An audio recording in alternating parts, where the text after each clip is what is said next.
nga zibaliisa akakanja. Twandisuubidde nti lwaleero mu .com era ebintu bino byandibadde bikyali mu nsi ebyokuwamba n'okutulugunya. Abaganda ne mu Uganda tugamba nti kyokola munno toyagala bakikkole, naye ebiseera bisinga bwonyigiriza ennyindo watta ogireeta omusaayi.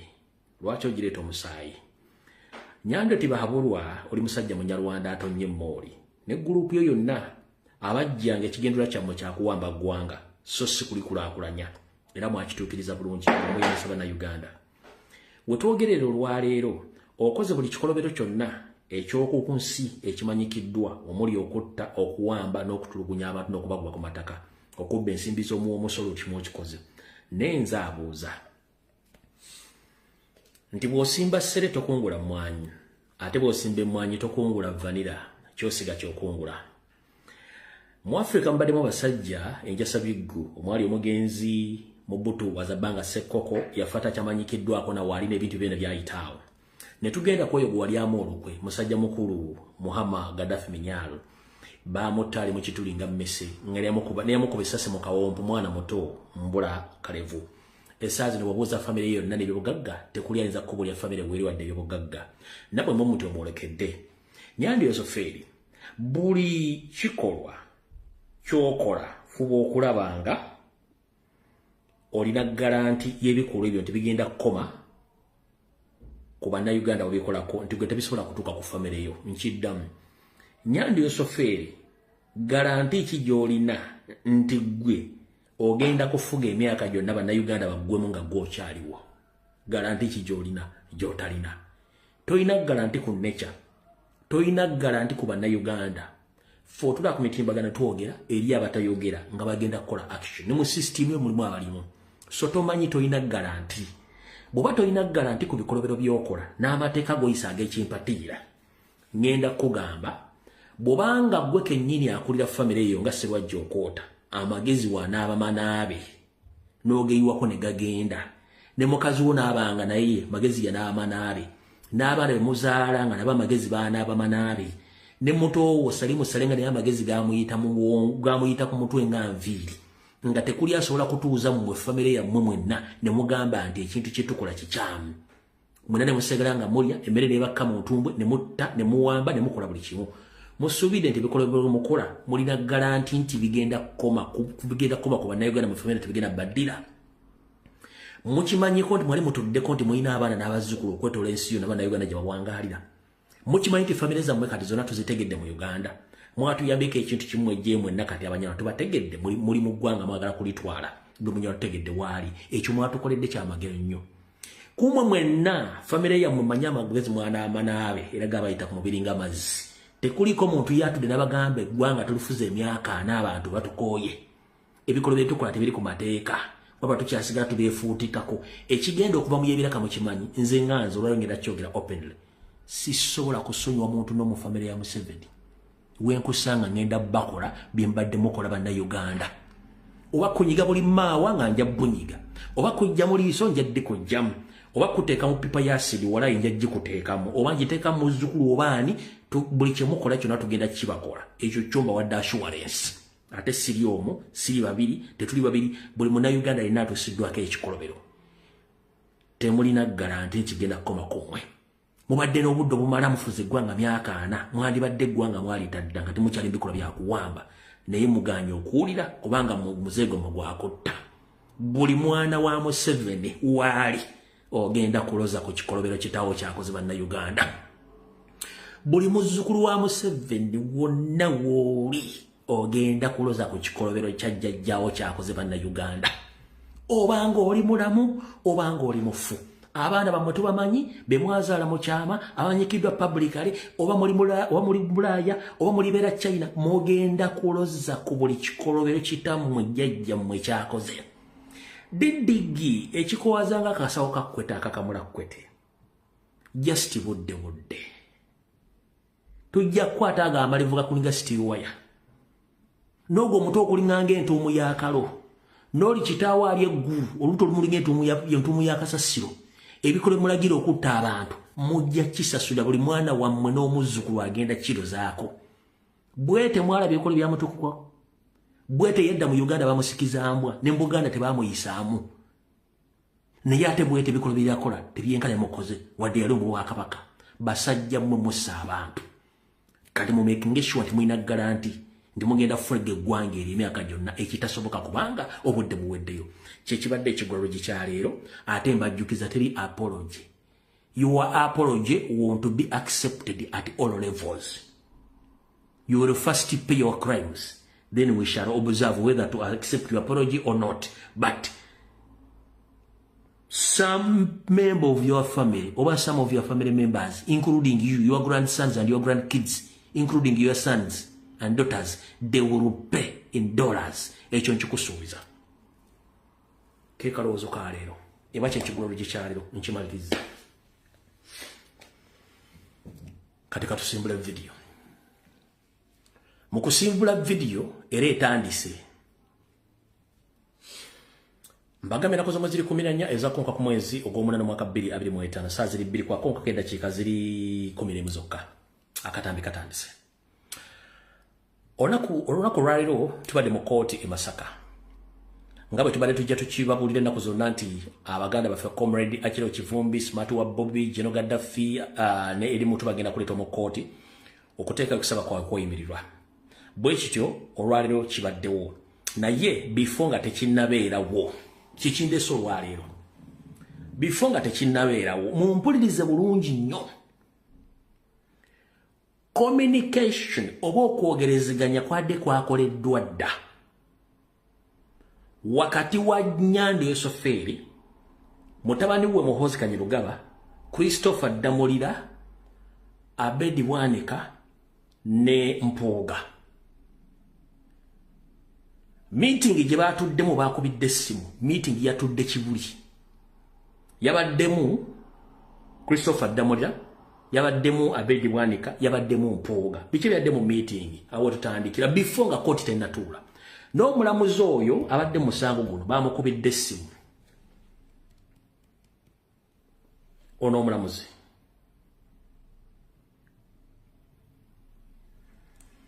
Ono.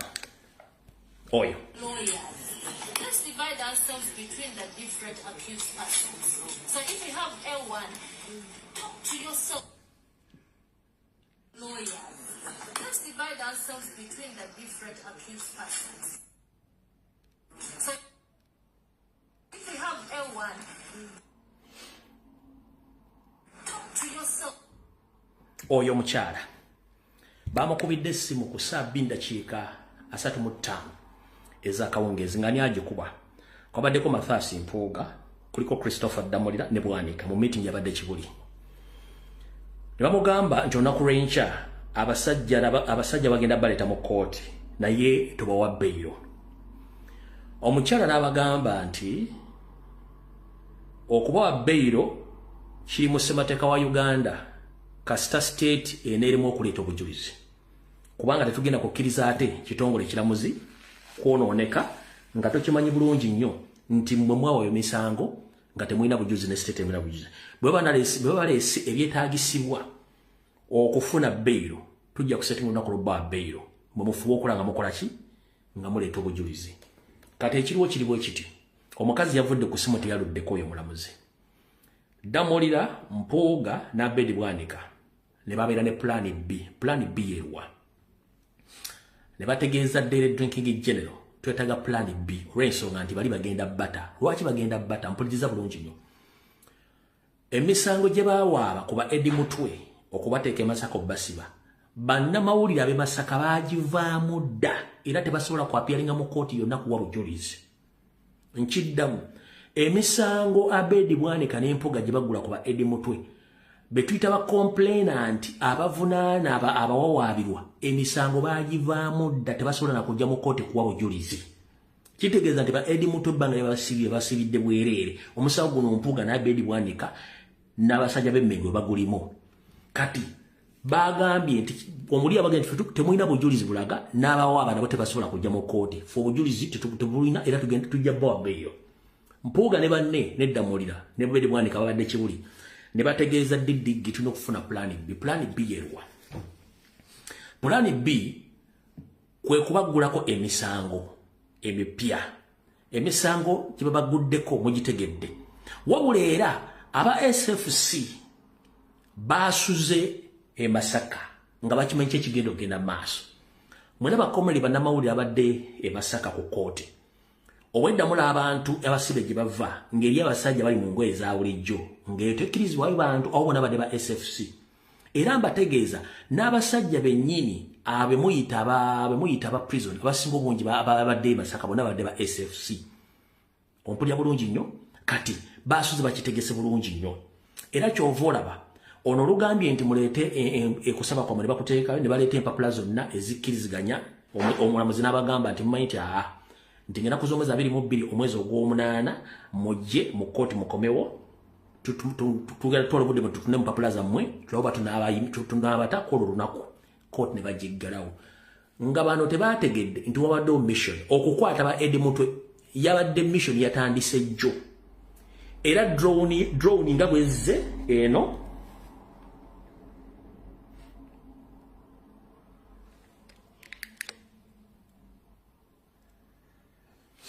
eyo drone nga bwezze already yabaddemu nejja bwezze bulungi nnyo n'abasirikale bagibaddemu nga bajja bakwata Comrade Akiro Kivumbi ne Eddie Mutwe nga bapalapalanya mpaka batuusa Kampala ng'already emisango gye babateekako weegiri bagipreparinze dda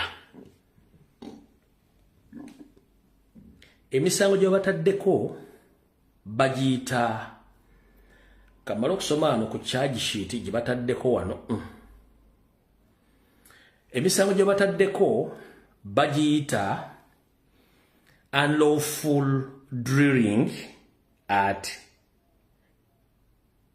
Kanyanya Kawempe mbu they engaged in a military drill omisango gye bavunaana emipya egyateekeddwa diddigi n'empuuga n'abedi bwanika n'eddamulira nti Comrade Eddie Mutwe n'Akiro Kivumbi babataddeko emisango okwenyigira mu kutendekebwa kw'amagye kati nga sinagenda wala njagala osooka okwata essimu yo ey'okubiri ogende owandiikemu nti what is the meaning of military drill njagala osooka okwata essimu yo ey'omu ngalo kuba video nabaga tuzikola fembi oteekemu ekigambo mu Google what is the meaning of military drill what is the meaning of military drill okiteeke mu ssimu yo ekuwa ekivundwa onkodera wano statement ompandikira no message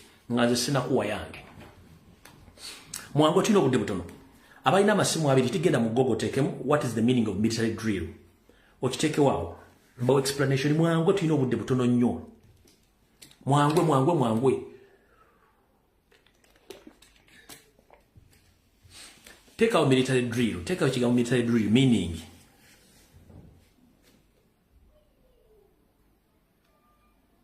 sagala kuwa kyange sagala kuwa kyange mwangu obudde tulina butono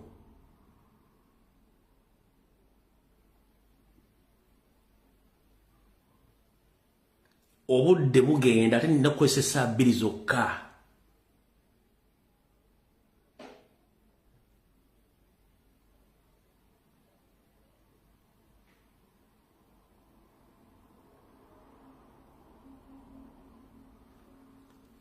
kale kamba nnyonnyole wano kyebayita military drill kyekiro wano kankiba nnyonnyole military drill mu lulimi olw'ekisirikale olutuufu kitegeeza kintu kinene nnyo amagye okwegezaamu kituyita military drill omuli okugezesa efu bagenda okulwanira ebyokulwanyisa byennyini bagenda bikola batya bagenda kwatakinga batya omule bagenda kukola buli kimu ekyo bayita military drill wabula drill endala yandibadde nga dduyiro oba kye tuyita exercise kituita exercise kati yono musera kawa educate kawa tebayina misango gye basoka kuteeka ku baana baffe bone bateeka ke misango nti military drill kati buli akibayita military drill kikunyonyolwa mu Gola Moses. A military drill is a preparation of soldiers for performance of their duties in peace or war through the practice and rehearsal of the prescribed movement. In a political sense, drill considered as consolidated soldiers into battle formation and familiarization them with weapon. Kati chemba nyonyodde wali inti chebaita military drill mu magye kitegeeza okutandika okweteekateeka kituyita formation okukwata ebifo ebyokulonsa mugenda okukozesa nabyo binyuno bigezesa okumanya abale mugenda okulwanyisa mugenda kukola ki kituyita military drill. Kati ono omusango bataddeko nti unlawful military drill ye birthday ya president eyali ekavule ye Muhoozi ne banne baserekawo gye bataddeko nti yali military drill eno.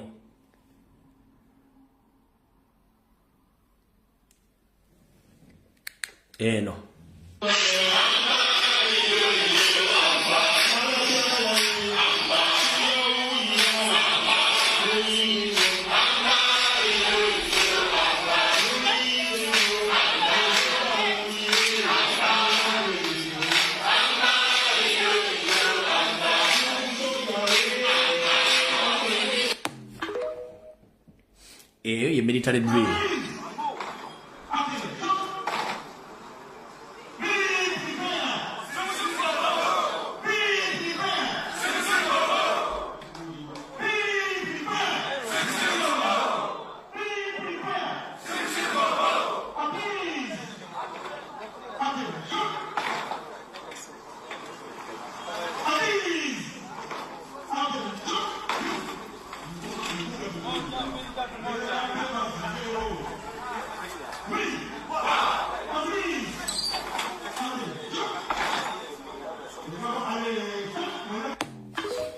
Kati dere drinking in general family yamwe.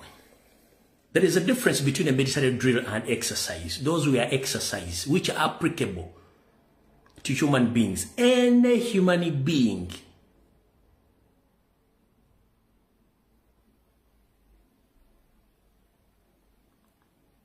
is entitled to do exercise in any situation. Yensongola ky'abantu bagenda mu gym, yensongola ky'abantu bakeera nayambala sinika ye ne bu joggings we oba buno baddukiramu n'akola road work n'agenda n'akola press up.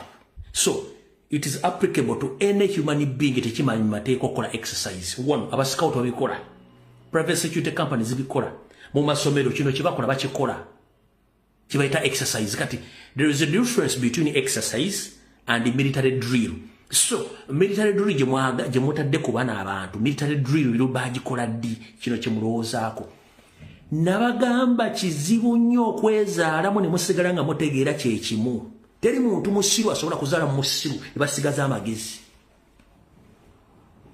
Kyovula bwe njogedde mu Kigulu babuuzizza mmwe mwenna ku famire mubuddemu omuntu asobola okufuna amagezi abagamba nti enough is enough, tugenda kufeesinga ebintu Gaddafi bye yafeesinga. Ku mwenna abasiru abali mu famire ya Museveni nga yabakulembedde kuulako omuntu n'omu asobola obaga nti ensi etukooye. Mwenna mwagala kubeera nga mbaata zikabuzi nti bwekulembera n'ebyana byonna bigenderako. Lwaki mbasomesa nga tebalina bwongo? Waliwo enjawulo wakati wa dduyiro n'ebikula by'abajaasi. Ono dduyiro buli muntu wa ddembe n'okukola dduyiro. Amasomero gakeera ku parade ne bakola exercise mu jimu, abantu badduka buli n'abamupiira bakola exercise. Kati gw'omulamuzi atudde mu musango guno Simene ba state attorneys ntunulira ekikazi ekiri mu musango gwa Edi Mutwe gye batuteekanyanya n'entunula ekikazi nge mojja kudduka mojja kule munywa amazzi. Kati family yo nafu nabagamba tosobola kwezaalamu nga mufaanaganya omusaayi n'obutafaani ne mutegeera mwenna baba dofi era nabagamba dofi bw'azaala mu dofi bafuuka fidolido kati famire ya Museveni bonna bamawobe bonna ba dofi including himself yensonga lwaki gye ku myaka ne balega nkaddiye abantu bano ngenda balekawa kubanga dynasty yamwe tekyasobola kwekizizitinga ne mukola ekoma kuggwe very soon temuli muntu asobola kutunabaga nti enough is enough kyetulekera kibi tukwata abantu batulugunya first and foremost mu mateeka matuufu Eddie Mutwe akiro Kivumbi Smart wa Bobby ne comrade Jeno Gaddafi bayina emisango gye mwabateekako egy'okubba masweta egy'okubba ssente n'obusimu emisango egyo gye badde babaleetedde mu kkooti okufuna bail muwulira bulungi nnyo tiye era kkooti etudde bulungi nnyo ne bawuliza okusaba kw'abalwe ba National Platform ne bateeka empapula zaabwe zonna omulamuzi n'akuba ennyo naga nti kkooti egaddwawo tujja kudda n'okulira application zammwe ngenda kuzomweza 22 owulira kitegeeza nti abasibe babadde mu mikono gya prison ng'erina batwala mu kkomera gye babajje kati during the time of chaos during the time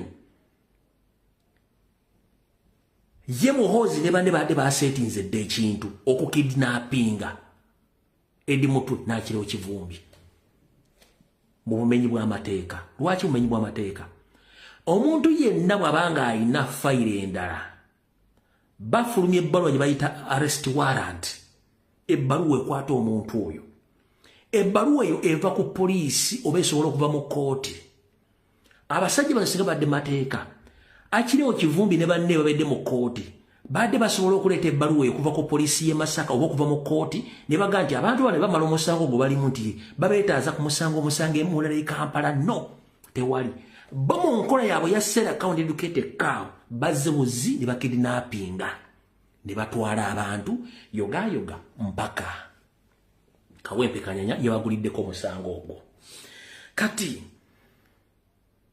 njagala kusooka kubuuza Dere Drinking General babano nga amaze obatuusa bwe bate babaleese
kati olese omuntu mu kkooti ompulira bulungi nnyo kati wulira bulungi nnyo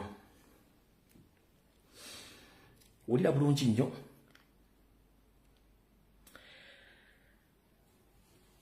omulamuzi atudde mu musango guno bamuyita Nambuya Sharon omulamuzi atudde mu musango guno bamuyita Nambuya Sharon saako ne Bruce tumwonjere suba tumwonjerwe tumujire kati eno esimu ya Bruce tumwijire eri muziwandike 0789 bali musango guno ogwa military duliru 0789 45 81 71 ziwandike ngenda bwe esimu z'omulamuzi omukyala oyo neno abagobaddemu yono Bruce tumwijire wa kabano 0789 45 81 17 wandike esimu twangu obudde tuyina butono bannange abali musango guno kuliko Bruce esimu yeri 0789 45 8171 mujiwandike mangu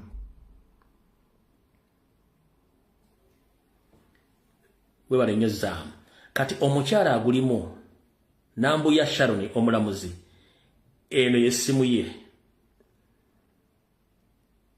mumubuuzeeko oyo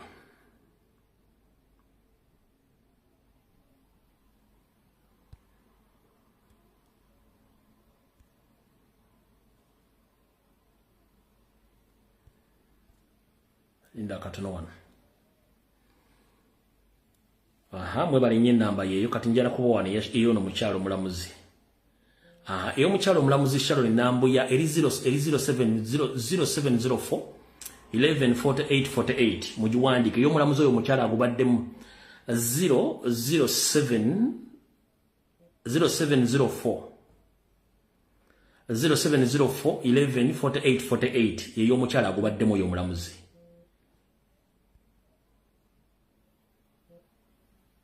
mujiwandise eyo mukyalo muzikube mpaka kulya mpozi bazijja kubagende mu MTN eyo mukyalo omulamuzi oyo abadde eri 0704 114848 eri ya Bruce mujimaze mbo ya mukyalo omulamuzi agubadde mu guno gw'ekisiru 0704 114848 mujiwandike yes bamweya nawe bale nnyo yeeyo yeeyo omulamuzi omukyalo agubaddemu awo banvaawo kati katudde wano kati beba badde musango ogwo kati balla ki abadde musango guno mbwadde esimu ya Bruce tuonjirwe Bruce tuonjirwe ye Bruce tuonjirwe omukyalo omulamuzi abaddewo ye Nabunya Sharon kati ulira omusango guno bagubaddemu mbagano musango baguyita illegal drills abadde musango guno abadde involved kuliko DPC wekawempe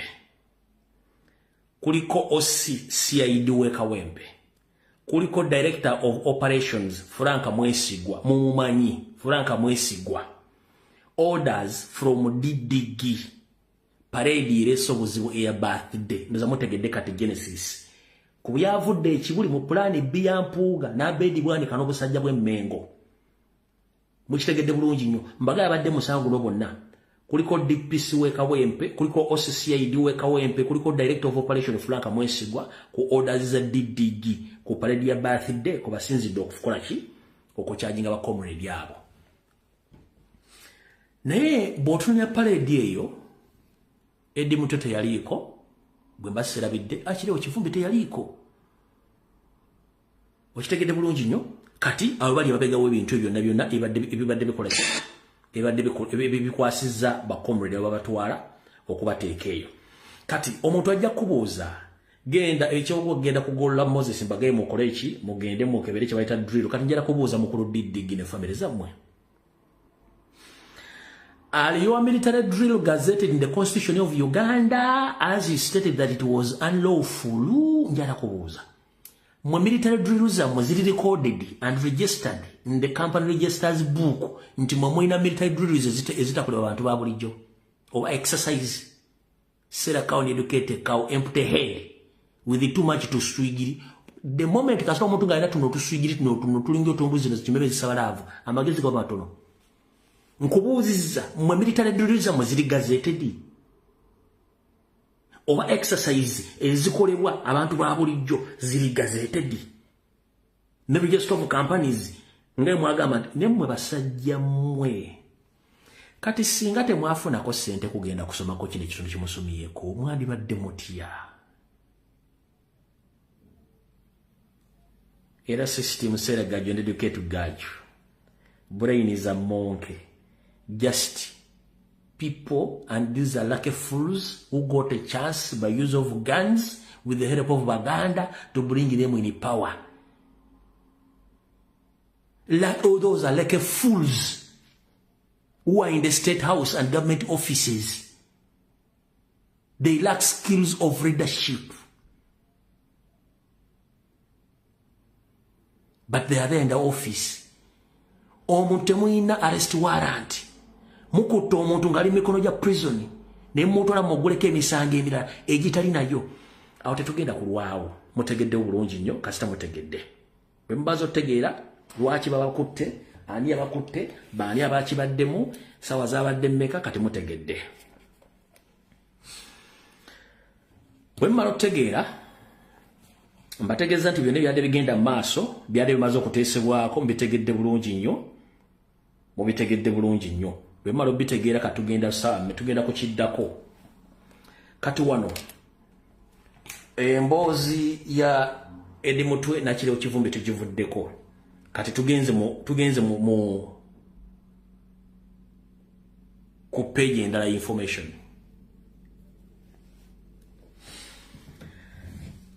ekibatiisa bano baagala kusooka kutiisa bantu kunafuya bantu na kutya kikolwa ky'amagye kyebakola kyonna naye nga mbagamba nti wandikola ekintu okulumya omuntu n'omuzikango yambe muyambe ekkiriza buli lunaku bakeera okweyambula ekizibu kye baagala kukwata Robert Kyagulanyi Ssentamu kye kizibu kyabwe era kye kizibu kya Muhoozi.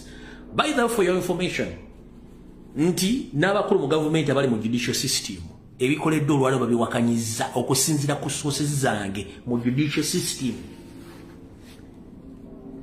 ekikole kikoledde okukwata akiri okivumbi n'ekiri okivumbi ne Eddie Mutwe okuba kidnapping okuva ku kote Masaka kivumiriddwa abantu ba individual mu office zaabwe ne bagamba which kind of government is this nenga tebasobola kigamba Nyandwe nenga ye Nyandwe na mutabani we yetalowoozezza nti waakola ekigambo ekyo aba agezaako kuwokya taleka mbabuzi muwambye Eddie Mutwe omujja mu kote kibayamba okufuna sympathy mbantu oba kiyamba Kyagulanyi Ssentamu ne Eddie Mutwe okudda mawulire g'ensi yonna nti baba kidnappings okuva ku kote nga ne charges ezibavunanyizibwa za illegal military drill omuzungu agenda teeka ekigambo military drill akiteekemu agamba military drill. What is the military? Where did they get involved in any military drill nga teriiwo kati goba osubira oba oyamba kitaawo Lyoseri oba oyamba Salimu mwongera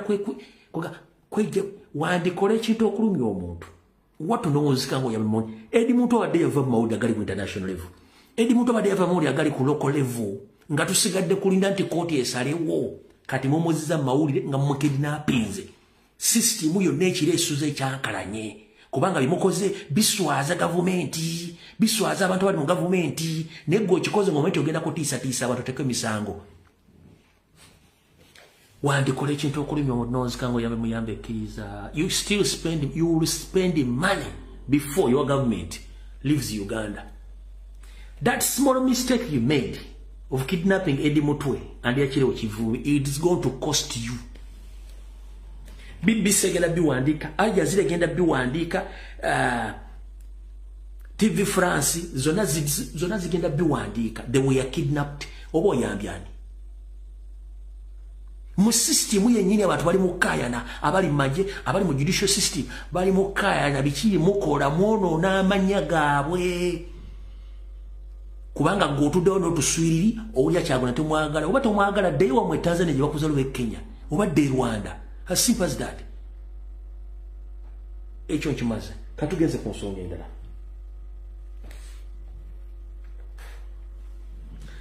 bano abasajja bali mu panic nga n'ekibagoba tebakimanyi ensonga lwaki sofa Museveni yakateeka ssente mu baana abasajja abakazi abakajjayo empapula basukka mu 200 kati jala soka kubuuza ballot paper egenda kubeeva Kampala mpaka ku Electoral Commission ejjuwa omuntu alondeko gwagenda okulonda oba mwagezezzaako creating a point of discussion ku ballot paper but it can't work out. Ekintu kiri evidently nti mwina kye mucreatinga ku ballot paper ne twabamye emboozi tujjajjibama n'abalina omukisa okwagala okwesimu mugende mujje empapula muzijjeyo ate muwakikoze kumala point of discussion mugende muzijjeyo kali malo zijje mujja tubuulira era tujja kutegeera ekyo si kyekikulu ekikulu kyekirwa. One, Museveni wa blackmailinga Idi Amin Dada nti yatta abantu yawamba abantu yalyanga abantu era yali musezi but bwe ntunuulira Museveni atya akalulu ng'ate agamba mulwanyi then I doubt whether he fought. But according to the history and the information which I have gathered, Museveni didn't even shoot a single bullet in the 1980 war in the War of Triangle. Museveni even didn't shoot any single bullet. Takubanako sasi. Tabila ku battlefield. Bobo osobola okutya akalulu. Gwe kenyini nga akategeka, gwa akategeka na kulangirira nga wo. Notandiko kidnapping abantu ngo bakwata. Lwaki mwavuma Amini nga Amini was right? Lwaki Amini he was right? First and foremost. Omusajja gomugamba nti yali teyasoma. Amini yaina IQ. Yamanya nti okay. Ngenda kuwamba nve mu system y'abazungu, nzire mu system y'okulakulanya eggwanga n'awamba Obote. Immediately najjawo parliament. Sente zonna ziyandibadde spending mu parliament n'azikozesa okulakulanya eggwanga. That was a very clever move. Tunulira bino bizezengere bitulina. They are embezzling billions in politics without yielding any profit towards the development of the country. Amini olwawamba yajjawo parliament. Sente zonna zandibadde zigenda mu parliament sijui zonna nazikuwa naziza mu economy n'akulakulanya eggwanga. That was a very clever move. Yakikola. Kati ye Museveni n'okuba nti musajja muyayi n'agamba nti alwanyisa Amini. Kubanga ye Museveni yakola ekintu kimu, yamanya nti mu politics we agenda kukola ekigambo kye bayita gerrymandering okumusobozesa. Yensonga lwaki nti Maserengeta watono nnyo balina ba MP 200 mwana 240 MPs from the western side of the country. Ngate west tenkana na Buganda, west tenkana na Busoga, tenkana na north. Wabula yakola kyetuyita gerrymandering, yakuliyetinga constituencies municipalities n'abanga akatundu kali yaga lyasibuka eri ba MPs bangi. Kati buli lwawuliranga enamba ekendera bamuwakanya ng'akuliyetinga mu constituencies ne municipalities nga gerrymandering okuba nti agenda kikosa political ofune numbers kyakola. Ekyamini yakirabirawo nti kya busiru n'ajjawo parliament. Njala kubuuza comedy yali kuno. Parliament yeyamba kiba na Uganda era yeyambye ekyeggwanga. Bukyanga Museveni ajja mu buyinza.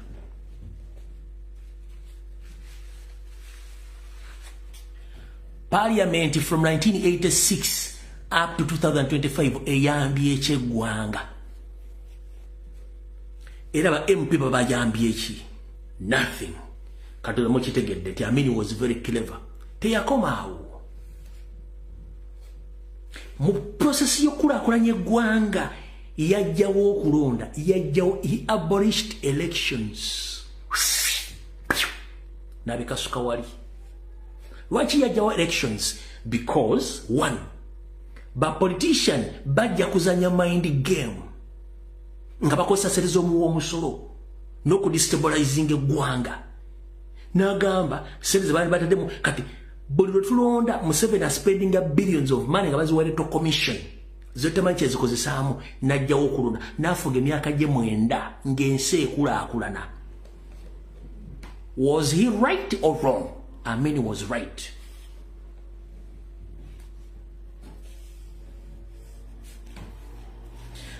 During Amini's regime tewaliwo okulonda, tewali parliament, sente zonna ziri notekana mu kakiko k'okulonda ne bazizimbamu ebintu bikulaakulanya eggwanga. Kati ye Museveni kye yakola nti abasajja bano omusajja history gwakoze ajja muswaza nnyo n'atandika okutandika okusoma gavumenti y'omuntu. Batega bomu bawamba bakola abatta abantu buli kimu ng'akikola okwonoona erinnya ly'omusajja.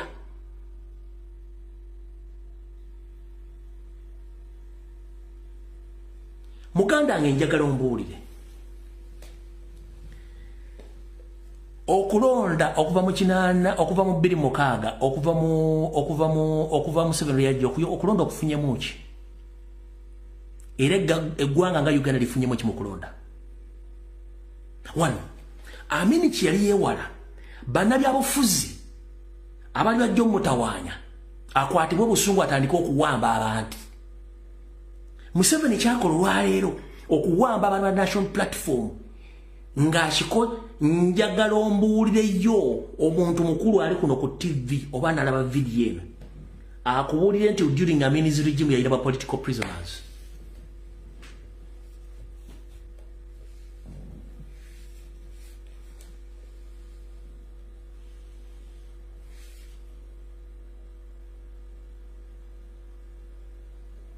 tewali ba political prisoners.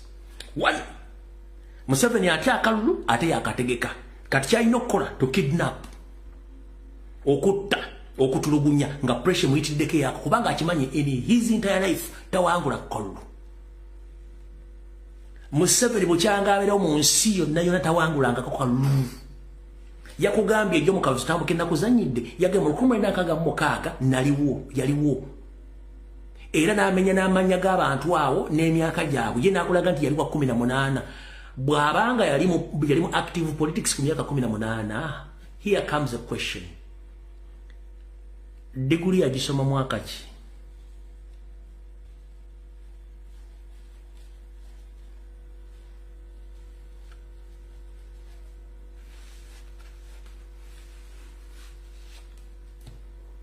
Omanya abera ku TV oko nalimba abantu kati kyalwana kiriwe kiti kimutamanyi. Museveni alwana mu Tutsi dynasty akulietinga history nga atandikira ku family ye naye nga ajja omuntu. Ajjawo history wa Uganda yenna gyavudde okuva ku independence amugjewo. History abenga atandikira ku ye. Yensonga laki buli office waliwo gamba waliwo Banyarwanda bakyusa buli kimu ekyetaagisa okukyuka. History atandikira ku ye banne abasiige Tommy history amutandikira ku ye. Nkubuuziza mu katambike ennaku zannyidde yakugambye 1996 he was 18 years old nenga ali active mu government akola. Degree yagisoma ddi? Aganti yasoma degree e Dar es Salaam yagisoma ddi? Ku myaka 18 osobola kwanga osoma degree.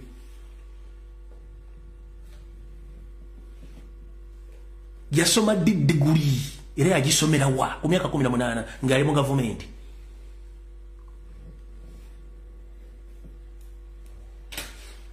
Nzorwari nkoze ka clarification bulungi mukategedde.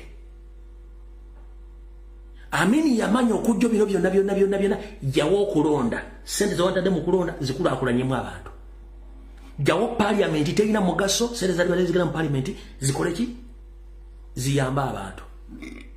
Waliwo government yonna eyakoze okusinga eyamini. Waliwo government yonna yali akoze okusinga eyamini. Mwe kye mutamanya at your age Museveni yakosa blackmail propaganda nga bwabadde mukosa ku Kyagulanyi.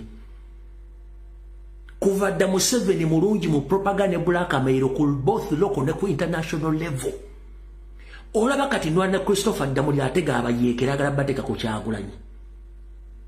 Niwe muteekako emisango bigyeteke bonna kubeera ku social media kuvuma Kyagulanyi. Kati during that time tewali social media, waliwo mainstream media UBC yokka. Nga ku international level waliwo BBC, waliwo Radio Katwe, waliwo ne TV ne radio ezali Kenya. Kati tebereze ekiseera ekyo nga bannayuganda tebalina information. Nga TV balaba mu yani UBC nga abasajja bakola blackmail propaganda. Kati wano wolabidde Kyagulanyi ngazze blackmail propaganda gwe bakamuteekako jjaje mbanga singa temwalwana kyali kigenda mukwata bwe kiti kimunyige ne propaganda ne blackmail yenna. Museveni asobola okuteekako embeera embi ng'akozesa propaganda ne blackmail n'abesasi n'akutta mu blackmail. Kati kiyakola amini kwe kwonoona erinnya lye. Abazungu bwe basinga omuyambako kubanga balina interest. Nabagamba omuzungu nsowera ewali ekiwunya weeraga. Muzungu tagenda wantu wayonja agenda wali kiwunya. Omuzungu mbwa eva beetaaga kabalaza. Zamutegedde bulungi nnyo. Kati yennyandde kye yakola yafuna abantu bamu CNN, nafuna abantu bamu BBC, nafuna abantu mu Al Jazeera, nafuna abantu mu International Criminal Court. Buli wamu office n'ateeka abantu abagenda omuzannyira game ze era badde bakyazannya bulungi until today. Bwe tuzza wano mu people power n'agenda n'asaasaanya ssente across the globe okukendeeza demonstrations ng'akozesa Balamu, akozesa Muhammad Nsereko n'abala bangi bazze ku international scene okubanga basaasanya ssente okugula abantu. Nkulaira goba wa ssente okuva mu struggle okule mu nsi y'olukwe.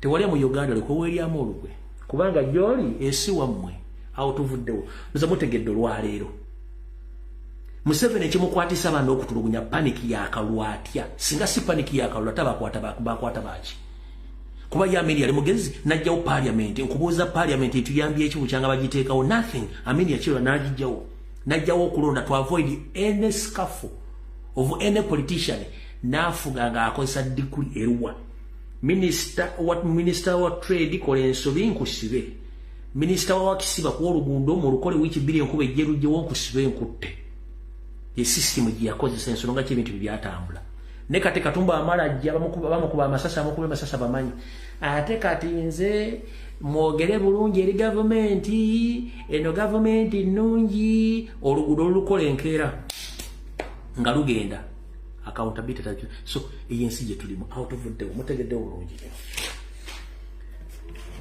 katugende ku nsonga endala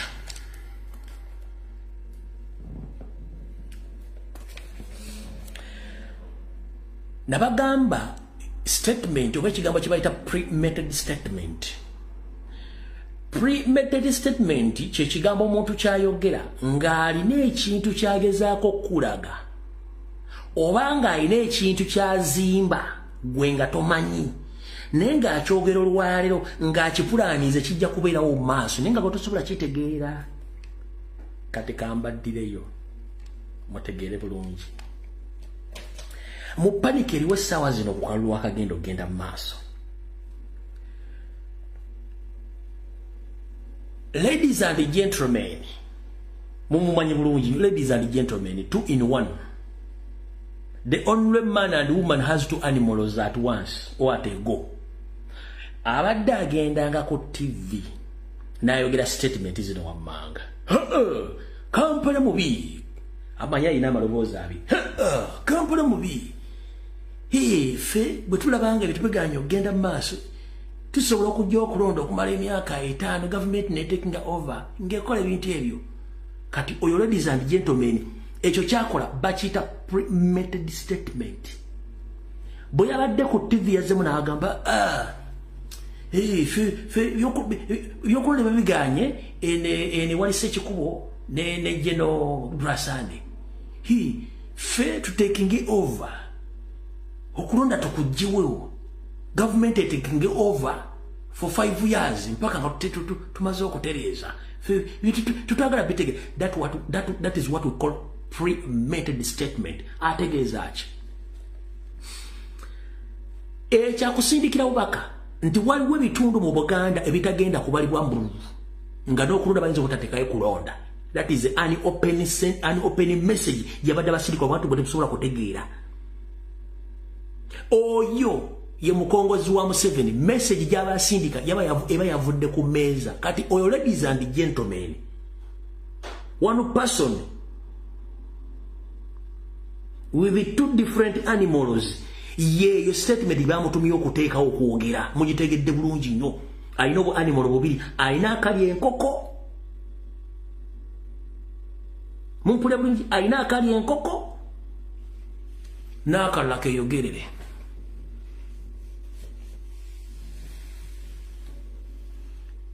Statement giyakoze Electoral Commission already ekimanyi nti waliwo areas mu Buganda ezitagenda kukirizibwamu kulonda na kubibwamu campaign. Akalwa kawedde results ezimu tezafuluma mu Kampala mukono wa Kisoro tezafuluma. Kati njala kubuuza ladies and gentlemen, Proscovia Naraiso 2 in 1. Wafuna wajjeno ng'omaze kujjamu ngoye, wafuna wajjeno nga lyofumba buugi oba kugaba kiwojjolo. Nandisuubidde omuntu ali ku ddaali ya generali nga at least baakuwaako ekitabo ekifuga eggwanga kye bayita Ssemateeka Constitution n'okisomako nti power belongs to people. Which power belongs to people, whereby people decide their leaders in each and every area of the country. Whereby that we have the Electoral Commission which is supposed to organize elections after 5 years. So after 5 years, people change leadership via elections. But if you come out and you say that either in Kampala, elections must be abolished in Zimbabwe as well the same way, that means you know nothing about the law. Eyuma mugenda kozesa military rule kubanga ye decidinga nti kati wantu wali kigenda kolebwa otujjeewo.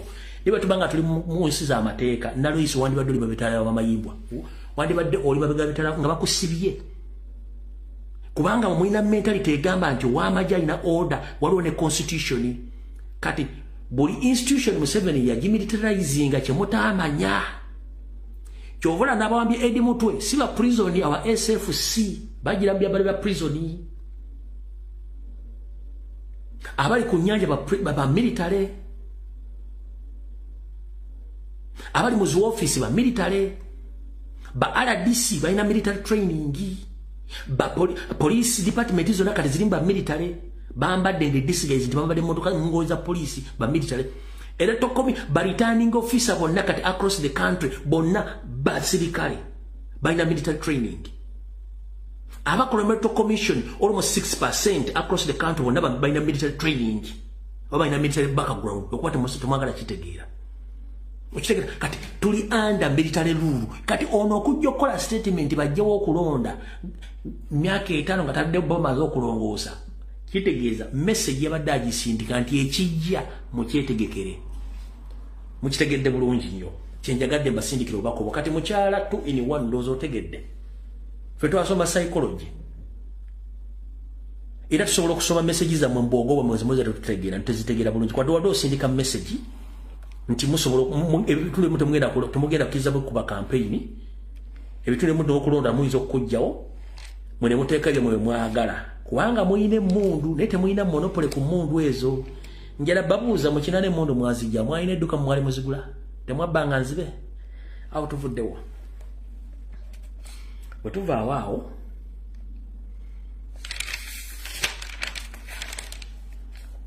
tugende ku information la kubamba wa information lero ensonga ati kurokutano siriyo kuromukaga siriyo probably kusana nyizo butabayo kusana sijja kuba nyinyizo kulabika ku Monday ewe n'abansobodde ya ekyo mukitegedde bulungi nnyo kati bwe tuvaawo katugende ku Christopher Damulira.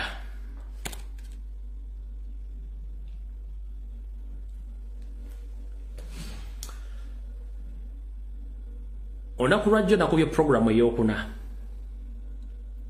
eya Christopher Damulira kati n'olwaleero ngenda kwongerezaako. Damulira kati yefudde ekizibu mu Uganda. Noligo nabalaze Meja Kuteesa Emmanuel n'abalala. Kati manyi Christopher Damulira kyakola.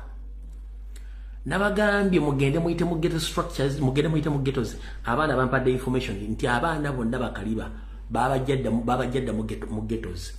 Babakola ki? Baba supplies ebitundu ebyenjawulo. Kati manyi kyakola boy ono.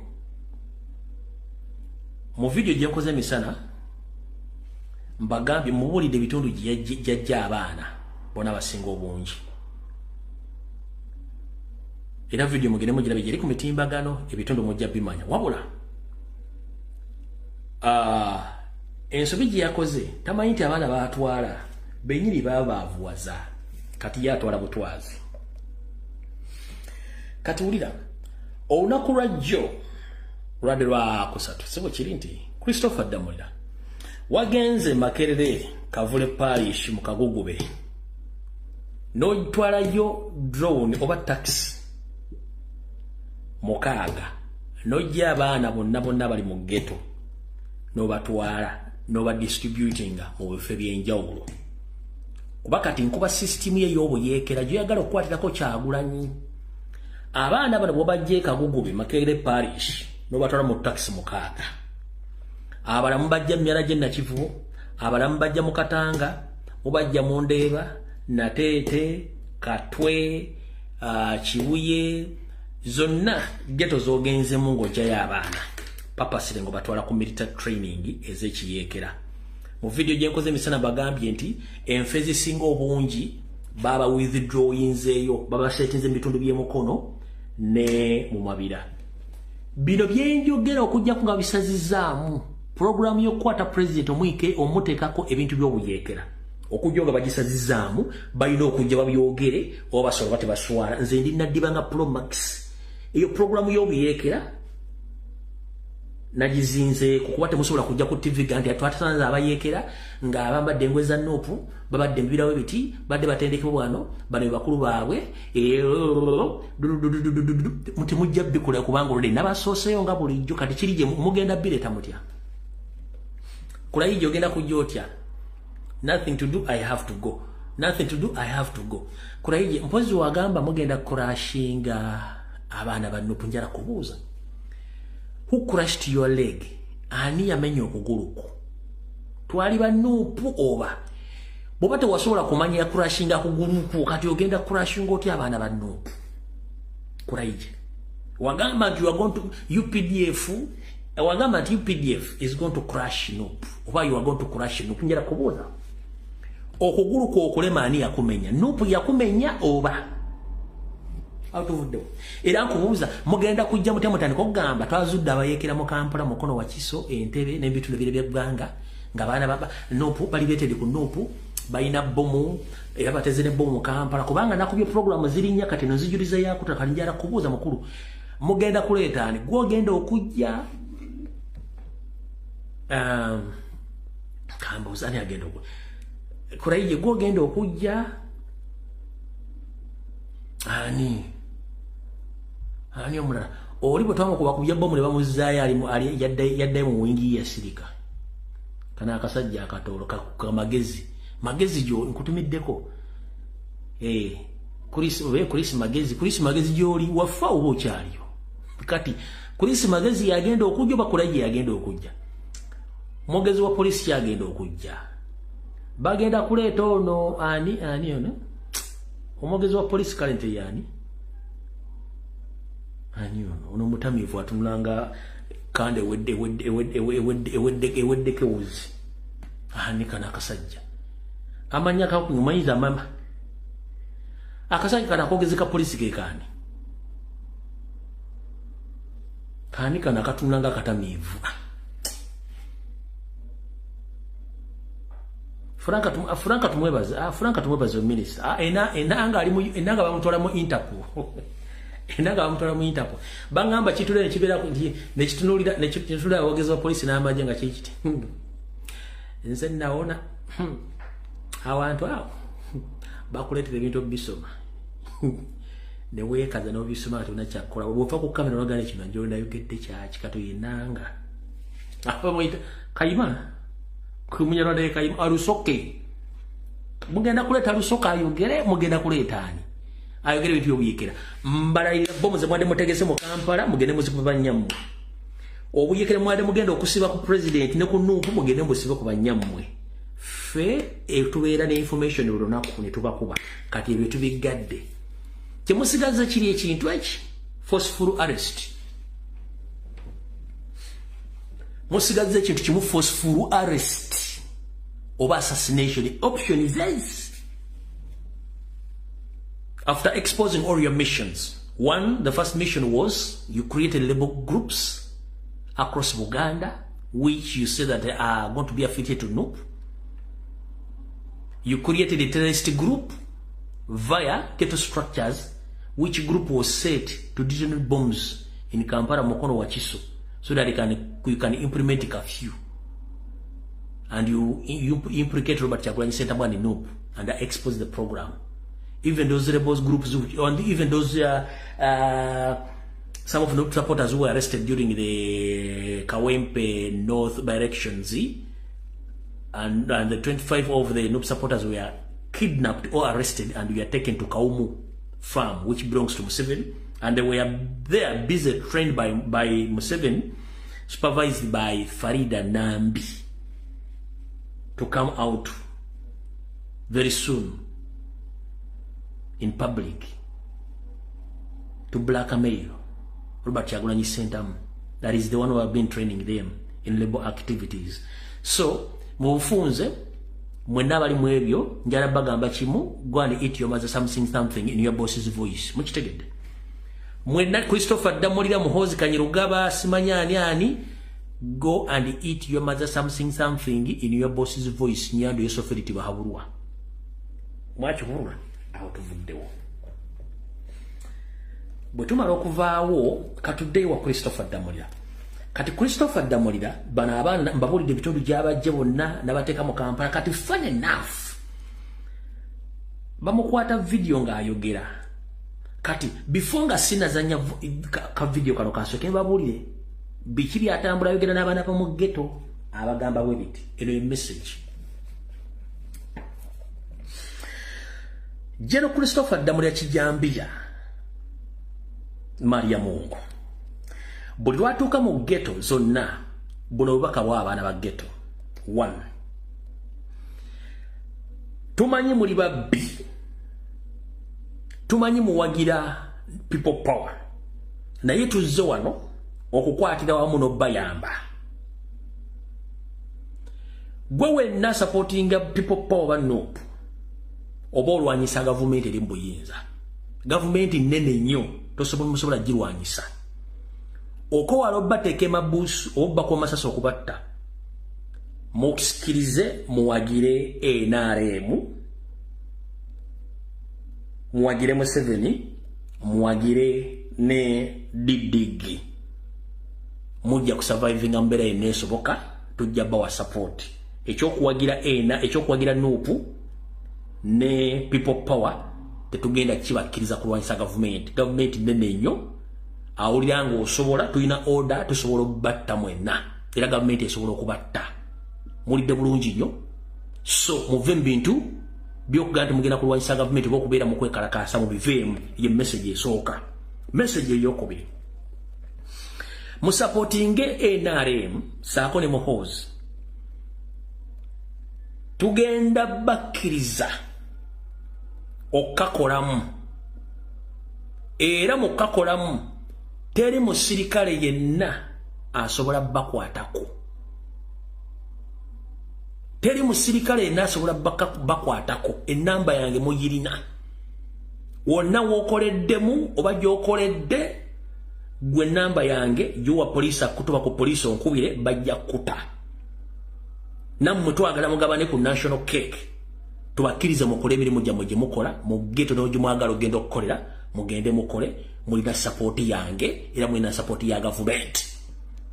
So omwami ono zezo message bbiri zaawo abaana abo. Kati ngenda kusoma message yokusatu. Abagamba bw'ati: muwagire NRM ne Muhoozi, tugenda bakkiriza mugende mukole emirimu gyammwe gye mumanyi egy'okubba. Fere tulina buzibu nammwe as long as muwagira ki? Muwagira government. Era terifu police agenda kukwatako, tujja bajjayo. Temukakolamu nti tukakolamu, temukanywamu nti tukanywamu. Muli baddembo okukola kye mwagala nga muwagira NRM. So nga ate bali bwe mugamba nti muwagira, bwe bakyusa obuyinza bagenda bakwata mwenna oba bagenda bayita bamenyi b'amateeka. So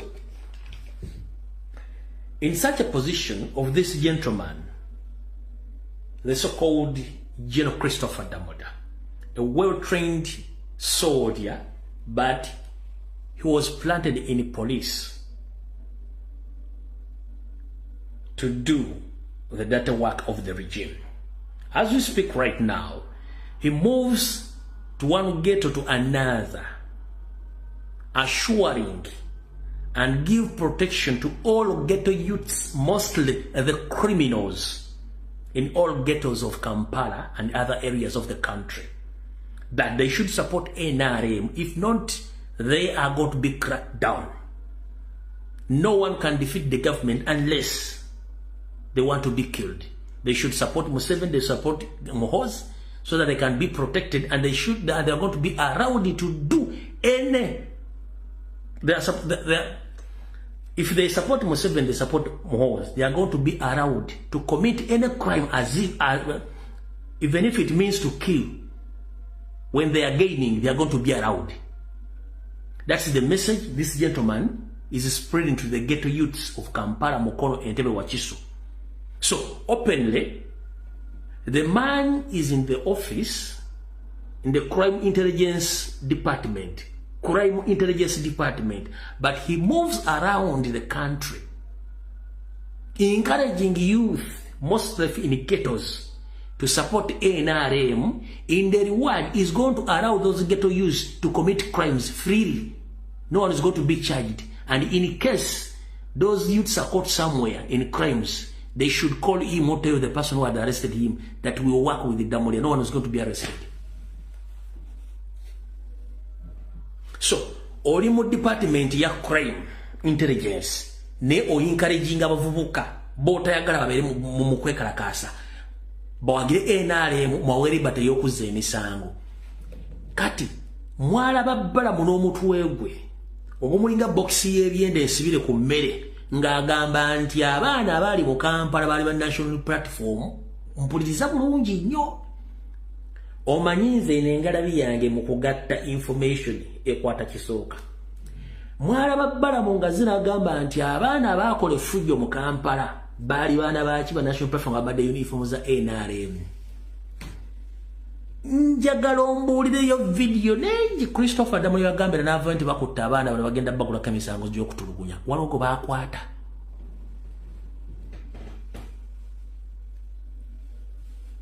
ekyo tekireflecting an information gyenkuwa kati tekireflecting an information gyenkuwa kati nti abaana bano bali free to commit crimes as long as they participate in the mukwekalakasa mu ggwanga kati barambaru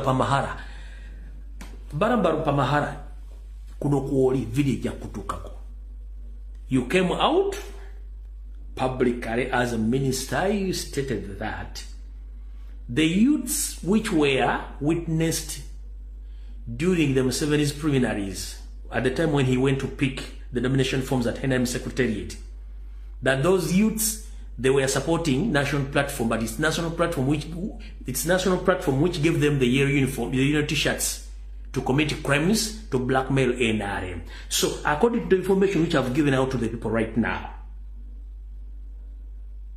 and the message, your colleague whom you serve in the same government, the message is spreading to ghetto youths.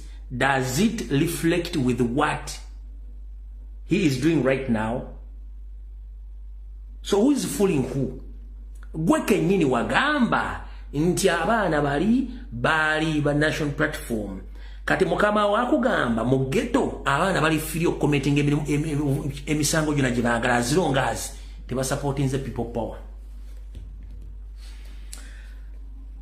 Mamulowooza ffe tuli basiru era tutegeera bulungi nnyo okitegedde bulungi nnyo kati bw'omala okuliza ebigambo ebyo message gyatambuza ziri 3 nzibawadde bulungi nnyo kati wuliriza video eno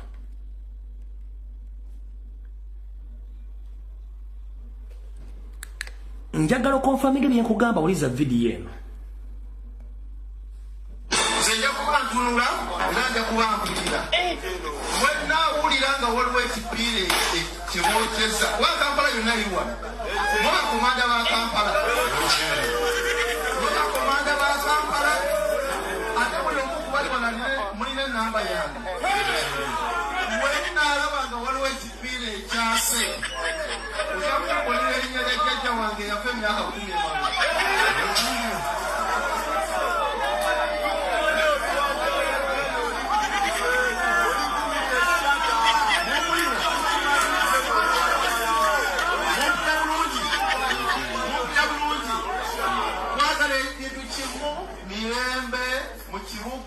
n'ebitundu bya Uganda byonna muyite mu kalulu ate omulamu bugende mu maaso fena butuvumira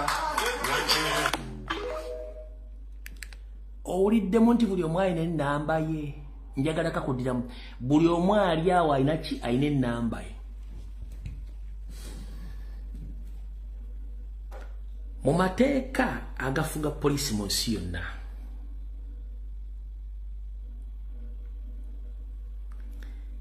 ennamba y'omulimu ebeera nnamba ya yafeesi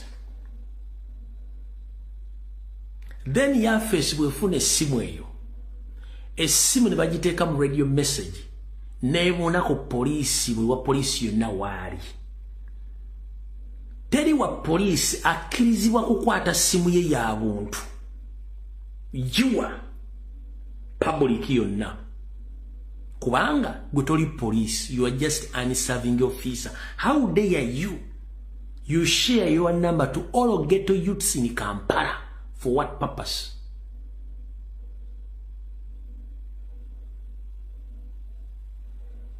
Go inspector, the inspector general of police liamanyi simu ye. Police ine simu echi mwende mirundi esatu.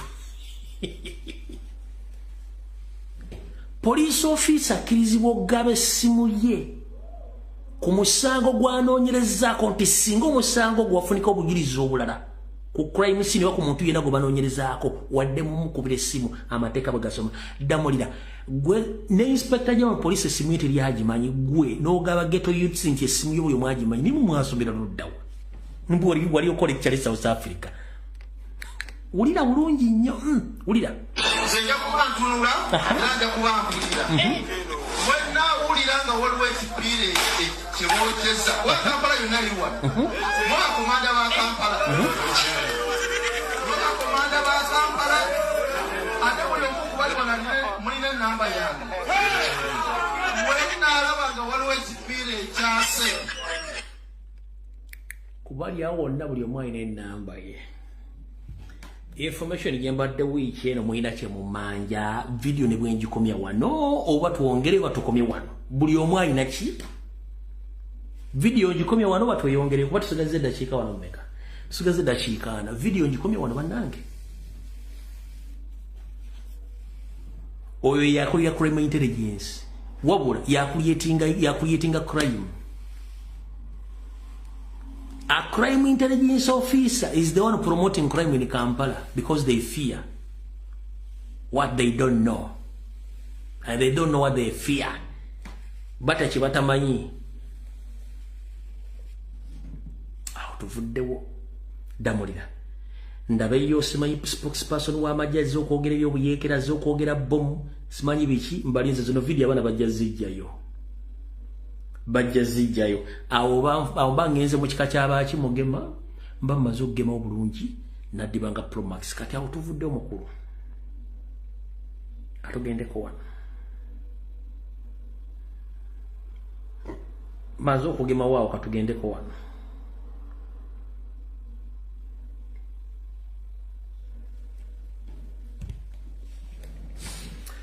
muli mutya bannayuganda bali mu diaspora ng'olina ekyapa muri mutya bannayuganda abali mu Uganda ng'olina ekyapa muri mutya mugibaleko alumbu yakola propaganda alumbu yayogera nnyo kati yatugambye atusomesa occupation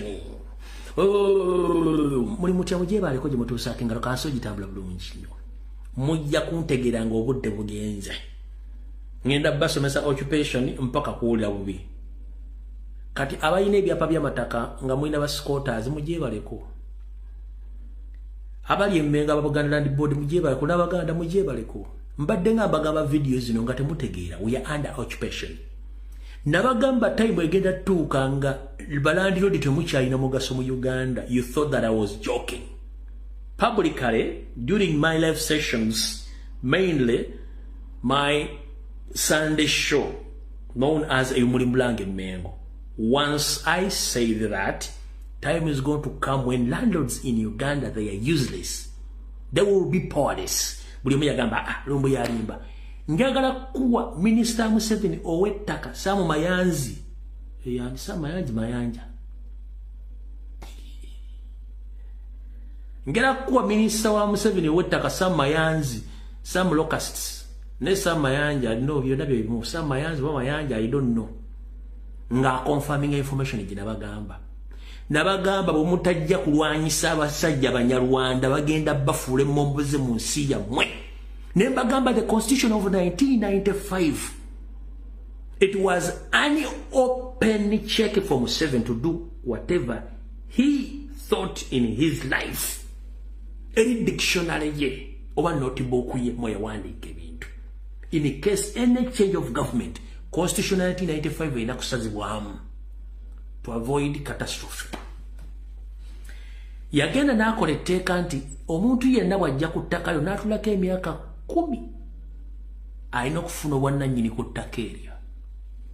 Yali akikolera Banyarwanda banne. Nasindika Mayiga Mmengo Salonga Mulenge namugamba genda otandike program ekyapa mu ngalo. Ngolo Ssaabasajja Kabaka bamuggyako obwannannyini ku ttaka. Ssaabataka bamuggyako ettaka. Mayiga temwamunyega mwasirika abakungu ba Kabaka bali mu diaspora mwambadde amasuuti mwine ebyo mwambitadde buli alina ekyapa nkulamusizzaako munange gyebaleko. Njala bazannyira video y'amayanja bw'otanyiga ojja kubeera nga bakuloga bulozi. Lulina kola program ku Lwokusatu yadde yajjo nemba buli byali ku ttaka ebiri side eyo omusajja General Kyamuzi byali mu kukola. Njala kuzannyira video y'amayanja. Listen very carefully. Video yabo otanyiga n'okuba essimu yo n'okuba TV saagala onyiige okimanyi nti essaawa zino abalina ebyapa mwina biba byanswa nti omuntu asobola okutuula ku ttaka n'akutwalako obuyinza nti ye nannyini ttaka. Wulira.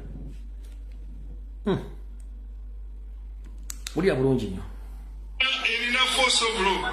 Kubanga mu constitution yalina right of occupancy. Owekyapa talina right of occupancy. Owekibanja okawulidde mu constitution ya Uganda eya Minister Mayanzi ne Mukamwe Museveni owekibanja oba tenant ayina right ku ttaka wabula landlord talina right of occupancy. The squatter has a right of occupancy on land, but the landlord doesn't have a right of occupancy ku ttaka. Do you copy that? Video moja gisanga yuko YouTube nganterevu nkakodderemu politics tankwatako fe twakola dda tulina ebyapa nkakodderemu kankazeeyo. Erina force of law. Kubanga mu constitution yalina right of occupancy. Owekyapa talina right of occupancy. Owekibanja alina right of occupancy. Nolwekyo owekibanja w'amaanyi nnyo okusinga owekyapa.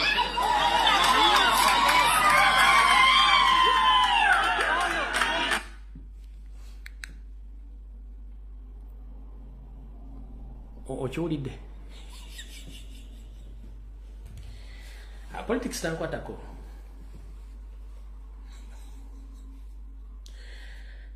Politics takola ki? Ajja bakwatako. Statement y'amayanja ekulaga ow'ekyapa oyina bya kati ow'endagaano ayina right ayina endagaano squatter ayina right okusinga nannyini ttaka w'ekyapa. Bakulaga nti ow'ekyapa tolina ky'ogamba tolina ky'ogambayo oba oweddeyo. Okitegedde? Oyo Sam Mayanzi, Sam Locusts. Kakumalireyo. Njagala onyiigeremu nga lwegasa. Erina force of law. Kubanga mu constitution yalina right of occupancy. Owekyapa talina right of occupancy. Owekibanja alina right of occupancy. Nolwekyo owekibanja w'amaanyi nnyo okusinga owekyapa.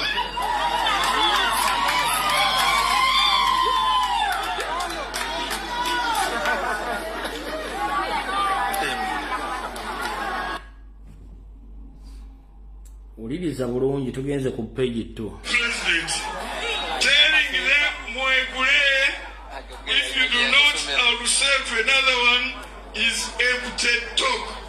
Ogamba ti mwegule webutegula nja kutuuza abalala okwo kusaaga busaazi.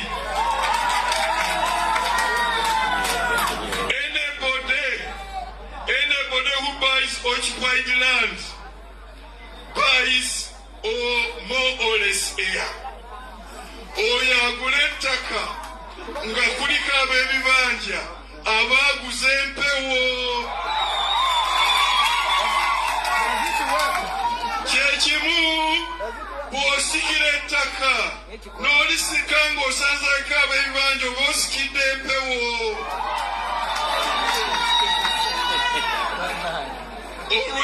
Olw'ebyo President n'aliko alagira bw'ati.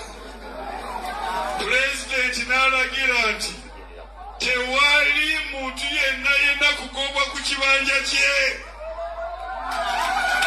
N'agamba Anybody found engaging in evictions will be prosecuted according to the law. Omuntu yenna asangibwa ng'agoba abantu ku bibanja byabwe ajja kukwatibwa asibibwe ng'amateeka bwe galagira.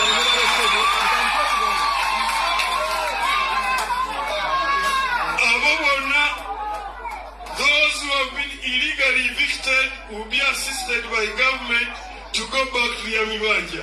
Abo bonna abagoba ku bibanja gavumenti egenda kubayamba muddeyo ku bibanja byammwe.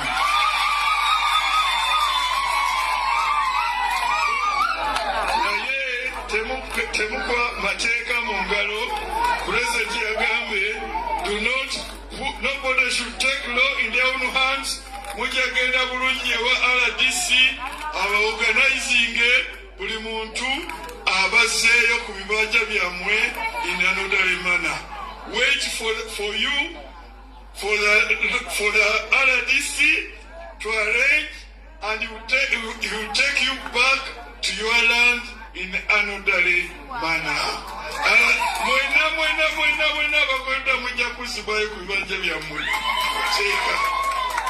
Kakati President n'ayongera okuwandiika ekiwandiiko kino nga 28 2022. Muwulirize, yagamba President nga nkozesa obuliza bwange obuli mu Article 99(1) of the Constitution, empa obuyinza to ensure good governance and protect the Constitution. President agamba ati kino kyekimu okulaba nti waliwo good governance. Senga buli muntu afeeri n'agamba nti bamufeewo mugende, mwabafeeri mugende, ensi eneeterera etya. President yagamba nti no kakati President obuyinza buno bulina for the good governance and to protect the Constitution. N'alyoka alagira bw'ati, no eviction should be allowed to take place in a district without the consent and direct observation of the District Security Committee, chaired by the Resident District Commissioner or Resident City Commissioner, and direct consultation with the Minister of Lands. Tewali kugobwa kutaka oba kwa court order oba kwa ngeri yonna okuyinza okukolebwa mu district okujjako nga RDC atudde ne District Security Committee ne bakirowoozaako ne bakitunulamu oluvannyuma ne bagamba Minister of Lands n'awa consent ye era mbadde zifuna. Era tewali n'omu gye nali ngambe nti nno bagoba omuntu ku ttaka lyonna. Ekyo President yakingamba ate amateeka tekagamba. Era tewali coach. All right. Mr. Sam Mayanzi oba Sam Mayanja. Ogambye okola ebintu mu orderly manner. Si bw'ogambye nti ye. Kale nange njala kugamba ekigambo ky'oyogedde ekyo kifaananira ddala. Ky'ogambye nti okola ebintu mu orderly manner. Kale njala kugamba nti ekigambo ky'oyogedde ekyo kifaananira ddala. Tuli mu Buganda amazzi gakulukuta gye gaali gakulukutudde. Kya bulijjo abaana bazannyira mu luggya. Ne bonona buli ebiteekeddwa naye obudde butuuka buli omu aba alina okudda gy'azaalibwa nammwe obudde bunaatuuka mulina okudda gye muzaalibwa mujja tubuulira. Buganda tesobola kusenguka, bannayuganda tebasobola kuva mu Uganda, mwe mujja okunoonya mulaba wemudda. Kati in the same way you stated that you are doing things in orderly manner, that is my reply to you. You resemble what you've said, Mr. Sam Mayanja. You are orderly and disorder. In that manner, you understand what I say. Kitegedde bulungi nnyo. Kati under occupation technically bakola amateeka nga gayamba ba occupants abande disguise yokuba nti bannansi. Endulu z'owulira ze bakuba ezo si za bannayuganda bannakabala oba bannayuganda bakasanga ezo endulu z'aba occupants. Olw'ensonga bafunye libate. Bwe bafuna libate kitegeeza nti batandise okulaba ku kye baagirira okufuna. teri muntu asobola kubeera nga musanyufu nnyo naga nti ekyapa tekikyalina mugaso abalina ettaka abatu abamusenze ajja kubeera n'obuyinza okusinga bunanyini ttaka. Tulina kugoberera amateeka amatuufu bwe galina okuba. Naye ndowooza mukulu Mayanja Sam Mayanzi bw'obanga ogoba musajja munno watulekanga mwezi n'akuzza. Mweyagadde nnyo, mwogera ebigambo bingi nnyo azifu nti ettaka lya Buganda mugenda Disemba terisobola kusenguka.